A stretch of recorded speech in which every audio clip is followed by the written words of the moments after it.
This is a Momentum Media production. The SMSF Advisor Show.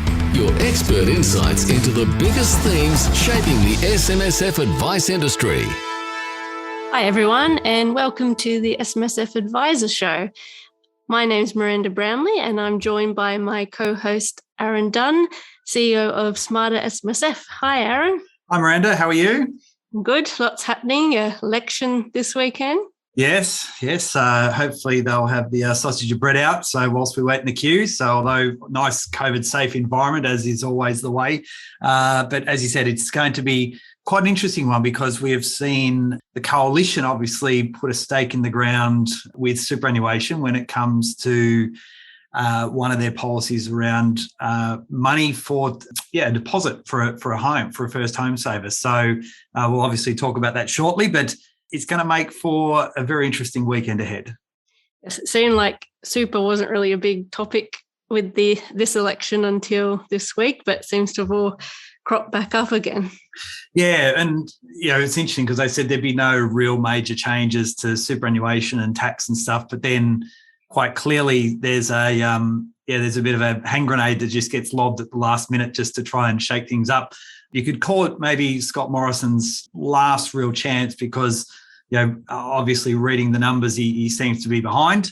Just whether this would be enough, we will need to wait and see. So, it's definitely generated a bit of controversy. I mean, some people are certainly supportive of it, and then there's other sort of super industry groups that have sort of raised issues around it, weakening the sole purpose test and issues around whether it will actually just increase prices and perhaps diminish people's super balances. Yeah, there's a lot of arguments one way and the other, isn't there? Because, quite clearly when that announcement came out, I was reading, Aussie John Simons was obviously all for it, sitting inside mortgage broking that would obviously be a benefactor with home ownership, increases in home ownership. You had super funds obviously against it, and Paul Keating quite clearly was the first response that most journalists were going to be going to on that topic, as well as one of the the architect of our retirement savings system in Australia. So it's going to be a very, very interesting one. Something that the coalition government has really pushed back on for some period of time. But, there had been numerous rumblings from within the party for some years, in particular where you have other global economies that do offer a similar sort of ability to access retirement savings for a first home loan. So, just what penetration it gets, we just don't know. So we will wait and see. But as is always the way, Miranda, we kick things off with our SMSF Advisor Show about what is making news. Of course, that has been front and centre, but what else has been taking interest for our SMSF Advisor readers? So the other sort of announcement that came out that perhaps wasn't quite as much of interest to sort of mainstream part of things, but they did also announce some changes around the downsizer contributions. They want to further reduce the eligibility age for that. So it was already going to reduce down to 60 anyway, but now they want to drop it down to age 55, and they're also going to make a slight change in terms of that sort of 12-month exemption period for where you're intending to buy another house, in terms of how the proceeds are sort of exempt from the asset test during that period. That's going to extend to 2 years. Yeah, so this is an interesting one, isn't it? Because as you rightly said, with the first stage to this, we're actually seeing start from the 1st of July 2022. So that 65 reduction down to age 60. And there'd already been a few discussions, obviously, within the industry, in particular the SMSF conference recently, about, would you actually make that downsizer contribution at that point in time if you may qualify again in the future? Because naturally, downsizer contributions can be made at any time, not subject to age, not subject to total super balance requirements, whereas non-concessional contributions are. So this throws a further challenge or spanner in the works even to go, well, if someone qualifies from 55, would they actually make that contribution when they have the ability to make non-concessionals all the way through to what will be age 75 from the 1st of July? So it's going to be quite an interesting planning discussion that many advisors are going to be having on the basis that this obviously gets up if the coalition reform government. Yeah, and I guess, as you said, it'll sort of increase those discussions around timing and that sort of thing, because there are sort of impacts on the total super balance. And that's probably something we'll chat to Liam Shorte, who'll be joining us shortly about. He's going to be discussing some of the tax planning considerations for this year. Yeah, absolutely. So the other sort of things that we've seen come up were the ATO put out something to do with the misuse of SMSF auditor numbers. So while the ATO is generally seeing a bit of a positive shift with that, one of the things they did with this latest mail out was look at some of the late lodges, and they did sort of see a higher rate of misuse of those numbers among those late lodging SMSFs, which was interesting. Yeah, so this is really, again, just coming back to an integrity piece for the sector and giving, putting some of that information in the hands of the auditors to make sure that, what they have is and what they understand is having the clients that they conduct audits on are naturally being completed. And this is where the ATO will continue to look at strategies and ways in which that they can best identify that those that have done the audits are the ones that are being reflected on the SMSF annual returns, and those that aren't, well, then there's obviously a way in which the regulator can ensure that that is appropriately identified and then obviously referred where necessary to whether the tax practitioners board or whatever the case may be. So again, this is just another reminder that the way in which the audits are conducted and the way in which the ATO continue to work with their most important stakeholder, the auditor, the gatekeeper, means that those that obviously want to try and do the wrong thing, you will get caught. It's not if, it's just a matter of when. Another thing that we saw was a New South Wales court case from the Supreme Court of New South Wales. That was around a death benefit from an SMSF, although it looked at sort of a number of succession issues. So I guess it just sort of raises sort of the importance of reviewing death benefits and things like reversionary pensions and that kind of thing. As we can see, sort of issues come up in that area, particularly where sort of blended families are involved, as was the case in this particular decision. Yeah, this was an interesting one, wasn't it? Because we had quite clearly some aggrieved children from a first marriage, and the fact that the way in which the benefits ultimately passed to what was Dr. Benz's second spouse was all done through what reasonably looked like a compliant process when you think about how the courts have dealt with stuff previously. But ultimately here, the outcomes seemed really disproportionate, didn't they, when you looked at what the kids were going to get compared to what I think it's Alita it was, what was receiving herself. So from that point of view, there was the decision was being contested, or the outcomes were being contested, and ultimately what we did see, I think if I recall correctly, Miranda, was that there were a range of assets that were then required to be included in the notional estate. Yes. That potentially what would not have otherwise. And a lot of that is because of the quantums, I think, that the kids were going to end up with, which was pretty much nothing. Yeah. Yet we saw that the current spouse was going to end up with, well in excess of $10 million. So it just sounded very disproportionate. I think that's how the court sort of looked at it as well. Yes. Yeah, I think that was a lot of the reasoning behind it as well. Yeah. So consideration becomes a really important part there, therefore. So making sure that the trustees have appropriately considered, who may be benefactors via the estate or via nominations. And we've seen that in some cases historically as well. If you think about the fact that you need to consider particular beneficiaries, otherwise the courts may look into that and make a decision to the contrary. And the other thing we saw was Australia Post has finally launched its ESA service for rollovers. So its SMSF messaging service now also covers SuperStream rollovers. So any SMSFs that weren't, I guess, on those major SMSF administration platforms will now have an extra option for conducting rollovers. Yeah, so this is something that Aussie Post initially would obviously just dealing with contributions. So they really didn't have any intention, I don't believe, in moving into rollovers, but I think just sheer weight of numbers has now meant that they've decided to do so. I know BGL, for example, were using Australia Post initially in respect to that service. They then went down their own path to accommodate rollovers. But now it is good to see, because it was such a popular electronic service address, that it now will be able to facilitate rollovers. But like all things, we need to ensure that we have the registration set up properly. Otherwise, people are going to continue to come into headwinds when they go through the rollover process, either going in or going out of SMSFs. Yeah, and a few experts and auditors have sort of raised the point in the past to make sure they're sort of, if trustees are using those kind of services, to keep on top of the messages or emails that are sort of coming out. Yeah, because you've got reporting both ways. So if money's coming in, there's an obligation for the fund to report that it's received the message, and there's timeframes around that, and conversely the other way.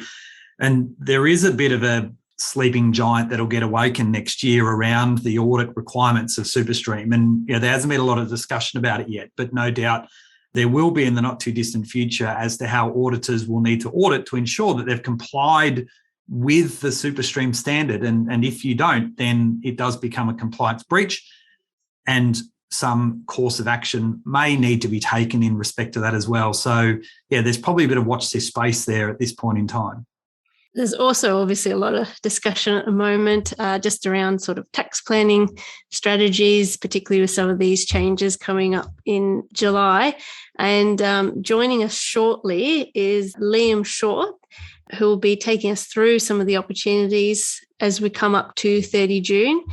So Liam is the Director of Verante Financial Planning, and he'll be taking us through some tips for SMSFs and the various strategies that might be available.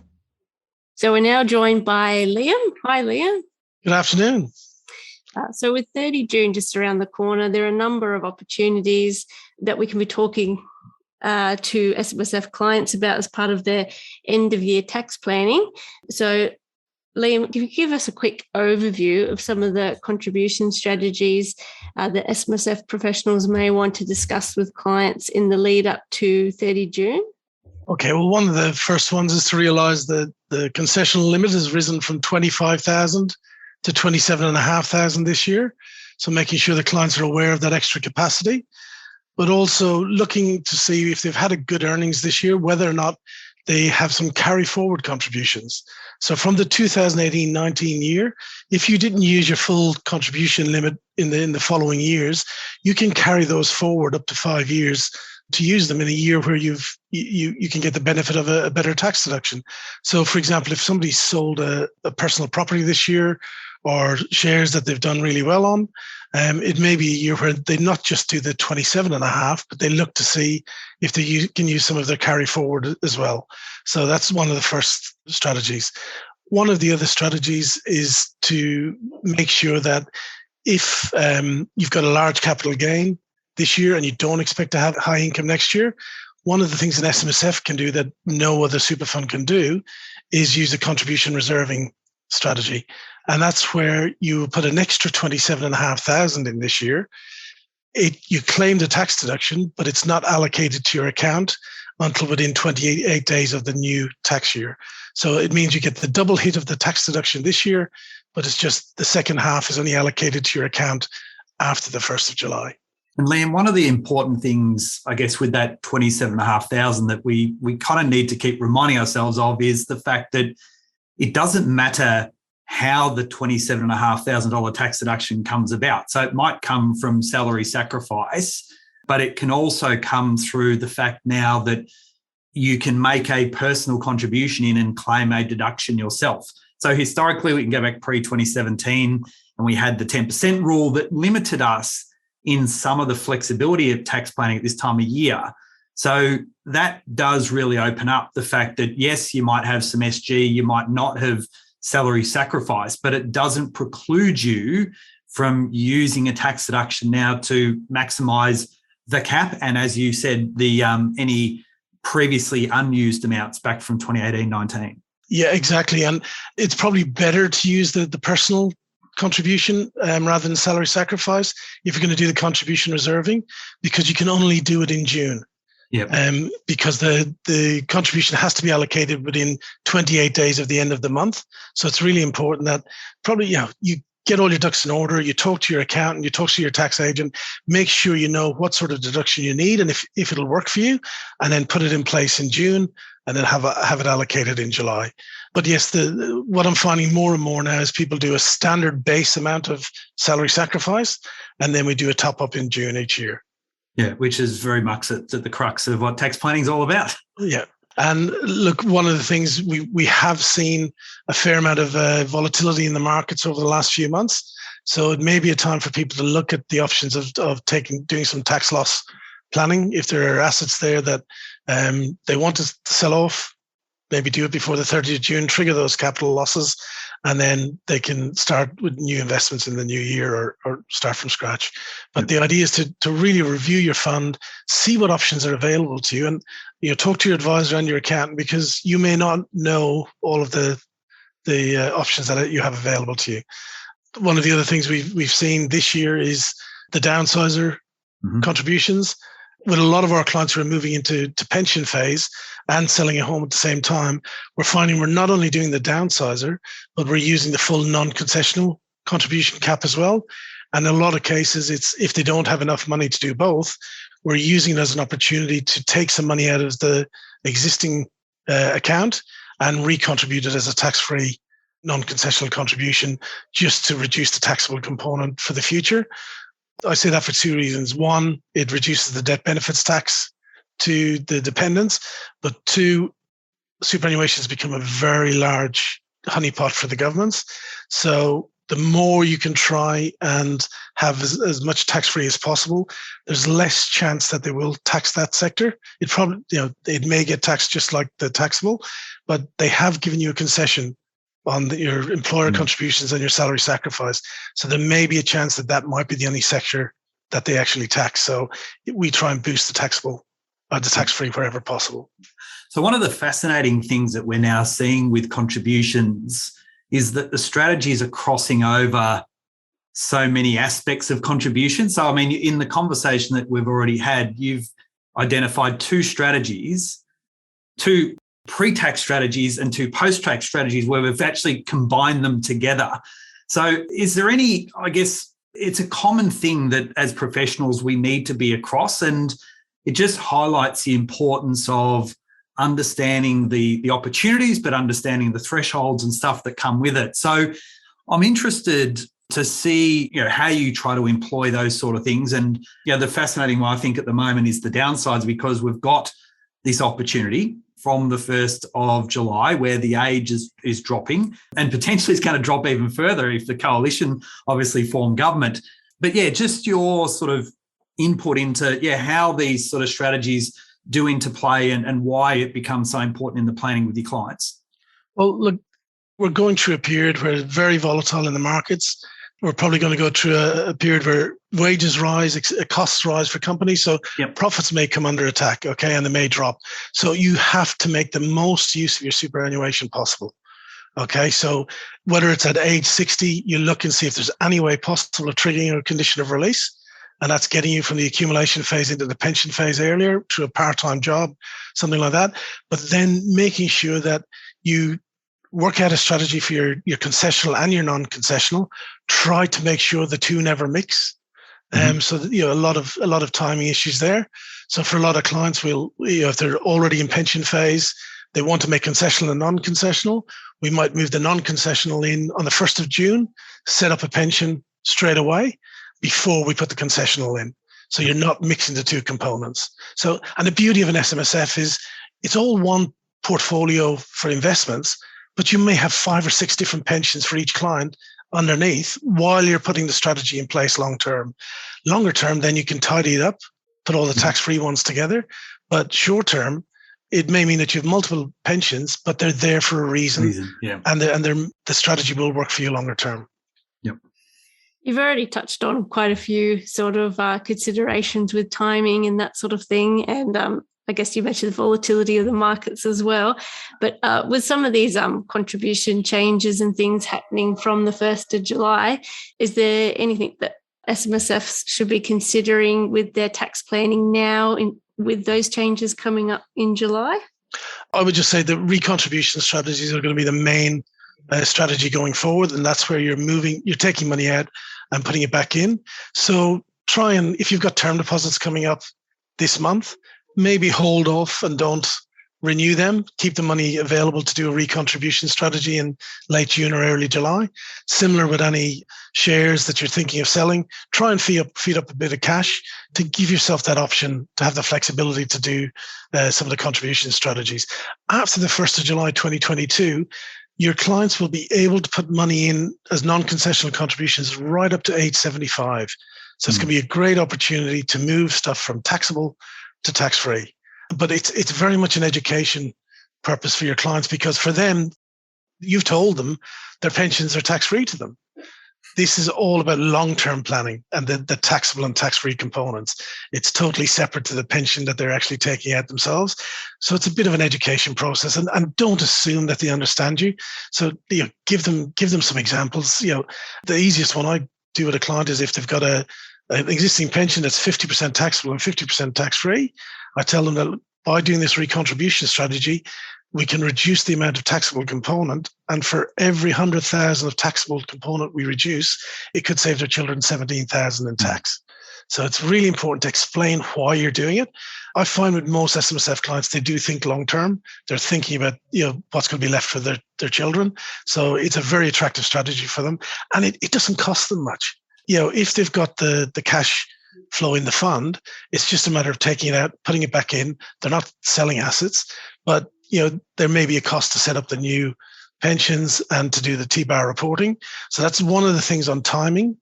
You really need to be aware of whether your fund is on annual or quarterly reporting for T-bar, for the transfer balance cap. So make sure and talk to your accountant.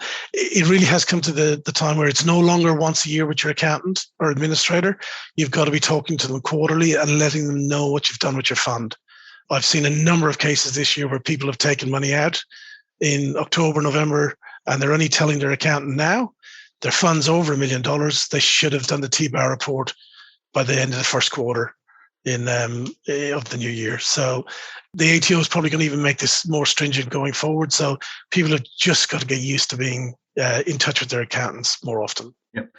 So the other thing here that, we're sort of focusing right now at this 30 June, but the reality is as we move forward with the changes from the 1st of July 2022, the strategy around recontribution in particular that you were talking about there is going to be a tax planning strategy that we're almost going to be looking at year on year on year on year. Now, it might not be 30 June, and it might not technically be year on year if we're doing larger licks with bring forward contributions. But on the topic of pensions, we are going to see a much greater interplay between income streams and contribution strategies. So we've spoken a bit about the contribution opportunities. What are some of the things that we might want to be contemplating in the lead up to 30 June with pensions that we've got running at the moment? Okay, well, one of the main things is we've got the reduced minimum pensions for this year and now for next year as well. So somebody between 65 and 74, you're basically looking at 2.5% pension. Yeah. Okay, and based on your age, it's 50% of what the normal amount was. So most people still need the same amount of money out of the fund. So one of the strategies we do is if your minimum's 25, but you need 50 out of your fund, that you treat the 25 as meeting your minimum pension contribution, and then you use the other 25 as either coming from your accumulation account or from the pension with the highest taxable component. Yep. And again, the whole idea behind that is to reduce the taxable components, but also that 25 coming out as a lump sum is going to be treated as comes off your transfer balance cap. So it means that you'll be able to get more money in again in the future. Yeah, and I think that's an important part as when we look at the succession stuff we were talking about before with recontributions and so forth, is that you have potentially an issue where you have a survivor in a husband and wife situation whereby even though they might not have $1.7 million each or 1.6 in the old language if they didn't get any indexation, but the survivor of the two of them may then create that problem in the future as an excess transfer balance. So using that, what I call a clawback strategy, in essence, where you're sort of chipping away again at the transfer balance cap by virtue of commutation, can be of absolute critical importance. Yeah, and if you're doing that for 10 years, it's amazing how much you can free up in the transfer balance cap to do it. Yeah. Yeah. And one of the other strategies we're looking at is if people do have more than the 1.6 each in there, then reviewing the estate planning. And again, the beauty of an SMSF is you can have multiple pensions in there. So it may be a case of on the death of the first partner, rather than it going reversionary or binding nomination to the wife, if they have to take it out of the fund, maybe consider at that stage doing a nomination to your children. And that's where you want to have a tax-free pension in there, segregated from a taxable one. Because your children, if it goes to adult children, they will pay 17% tax on the taxable component. Yep. So that's where we try and do a recontribution strategy, get a totally separate pension of $330,000. That one can be allocated to your kids and they'll get that tax-free. Yep. We've obviously covered a lot of different strategies and things to think about, but were there any other tips that you wanted to mention? Look, I'm seeing a lot of SMSF trustees that are out of date. And it tends to be people who are self-directed trustees. So, or they've just sent their shoebox to the accountant each year and not worried about it. So it is really important after all the changes we've had over the last few years that we make sure that we check our trustees. So that's Liam, number one. I came across one the other day that hadn't been updated since 1986. My worst one is 2000, so you beat me on that. But so it didn't even comply because it needed to change for the CIS regs and CIS Act in 1993-94. So, but they exist. You're right. You're absolutely right. The other thing is to take out all the trustees and the amended trustees and make sure they're actually signed. Yep. I'm finding a lot that are not signed and dated.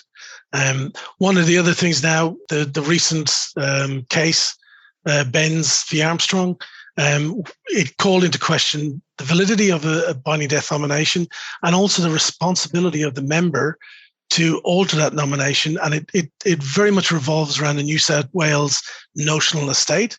And that's the idea is that if you have family that you should be taking into consideration in your estate, it's important for you to do so. If you don't, then they can challenge you.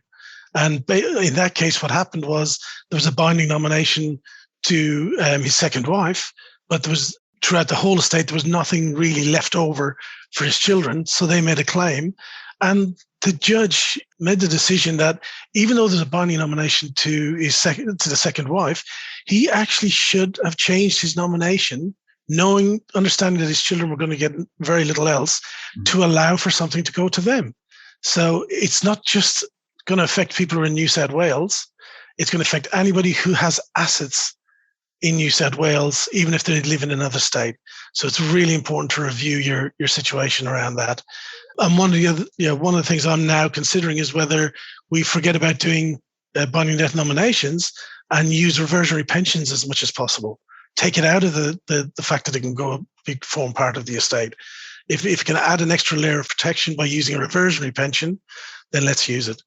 But again, I'm waiting for the lawyers to give their feedback on what the outcome of that case was. Definitely worth reviewing either way, anyway.